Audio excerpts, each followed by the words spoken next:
അപ്പോൾ ഇന്നത്തെ വീഡിയോ എന്താണെന്ന് പറഞ്ഞിട്ടുണ്ടെങ്കിൽ നമ്മൾ ഒരു ഷോർട്സ് വീഡിയോ ഇട്ടായിരുന്നു വെർട്ടിക്കൽ സെൻറ് തോമസ് ഏറിയനെ പറ്റി. അപ്പോൾ അതിൻ്റെ ഫുൾ വീഡിയോ ആണ് ഇത് വരാൻ പോകുന്നത്. അതിന് മുമ്പ് തന്നെ നമ്മൾ ഈ ചാനൽ സബ്സ്ക്രൈബ് ചെയ്ത് തരാണെങ്കിൽ ഒന്ന് സബ്സ്ക്രൈബ് ചെയ്തിട്ട് ബെൽ ബട്ടൺ ഒന്ന് നെക്കിയിട്ട് ലൈക്ക് ചെയ്തിട്ട് എൻ്റെ വീഡിയോസ് എല്ലാം കണ്ട് പിന്നെ ഇത് പറയുവാൻ advocate reverend father Kuriakose George അച്ഛൻ നിങ്ങൾക്ക് ഈ പള്ളീനെ പറ്റി കുറച്ച് കാര്യങ്ങൾ പറഞ്ഞു തരുന്നതായിരിക്കും. പിന്നെ നിങ്ങൾ എല്ലാ ദിവസവും ലൈക്ക് സബ്സ്ക്രൈബും ചെയ്യണേ.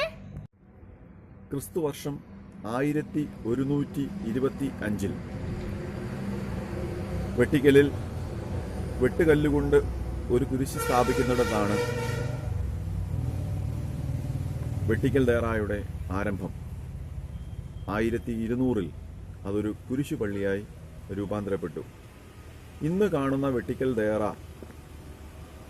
ഇന്ന് കാണുന്ന പ്രകാരം സ്ഥാപിതമായിട്ടുള്ളത് പരിശുദ്ധ പരിമല തിരുമേനിയാലാണ്. പരിമല തിരുമേനി മുളന്തുരുത്തി പള്ളിയുടെ വികാരിയായിരിക്കെ ഈ വെട്ടിക്കൽ ദേറായുടെ പ്രാരംഭ പണികൾ ആരംഭിച്ചു. അദ്ദേഹം മെത്രാപ്പോലിത്തയാകുന്ന 1876 ഈ ദേവാലയം ഇന്നത്തെ നിലയിലേക്ക് പുനഃസ്ഥാപിക്കപ്പെട്ടു.